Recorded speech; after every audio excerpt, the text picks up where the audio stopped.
Welcome to the gathering. Welcome to our second podcast in our Moral Foundation series. In this module, we'll be discussing the virtue of hope. Again, recall that we stated that virtues are unlike values. Values are subjective. They are things that are important to us individually and can vary greatly from person to person. Virtues, on the other hand, are objective standards of behavior. Standards which, if practiced over and over again, become habits, the natural way that we do things. And as both the history of our Western tradition and science both indicate, the development of these virtues lead to a truly good life.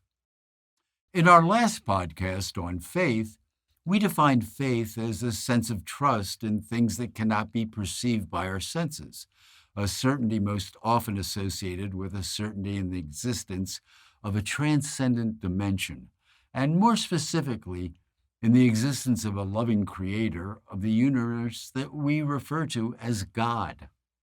Hope resembles faith in that it also involves a sense of trust or certainty, but unlike faith that deals with the present, hope projects that certainty into the future.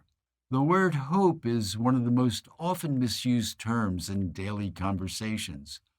When one usually says, "I hope this happens," there is a sense of desire, but also a sense of uncertainty. When hope is used in its more accurate classical sense, there is both desire and certainty. The desire and certainty of hope appears early in our Judeo-Christian tradition. The Exodus story is one long narrative of the expectation and certainty of a new life in the Promised Land. In the New Testament, Paul in his epistles often speaks of hope, and in Romans he makes the definition clear that it involves both desire and expectation.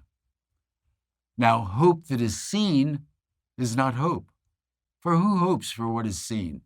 But if we hope for what we do not see, we wait for it with patience. Hope is not seen presently. It deals with the future. But we wait for it knowing that it will happen. Martin Luther, in his lectures on Romans, adds a really brilliant insight into the virtue of hope. Hope changes the one who hopes into what is hoped for. What's truly impressive about Luther's statement is that he anticipates what we now know 500 years later in the neuroscientific literature on hope in the form of visualization. The process of visualization often involves creating mental images or pictures of what we wish to occur, seeing a reality in the future that has not been created yet. Again, it involves both desire and expectation. As Luther mentions, it really does change one who hopes into what is hoped for. The neurological mechanisms involved are really very interesting.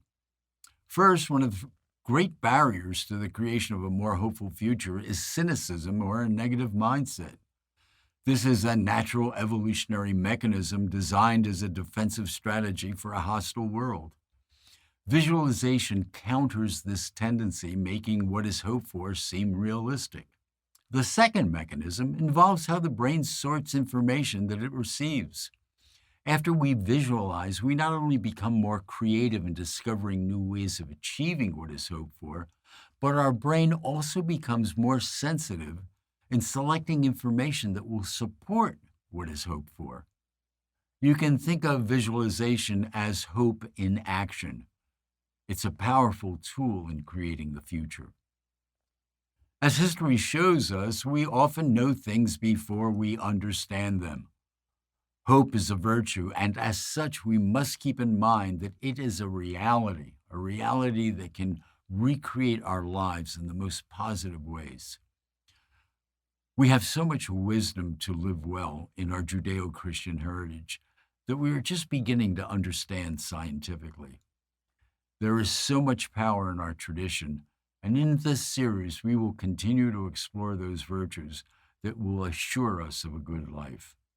In our next podcast, we'll be examining charity. See you then. For The Gathering, I'm Leonardo Radomile. Thanks for listening, and if you like what you heard, give us a quick thumbs up and subscribe. To learn more about The Gathering and our free course, check out our webpage. You'll find the link below.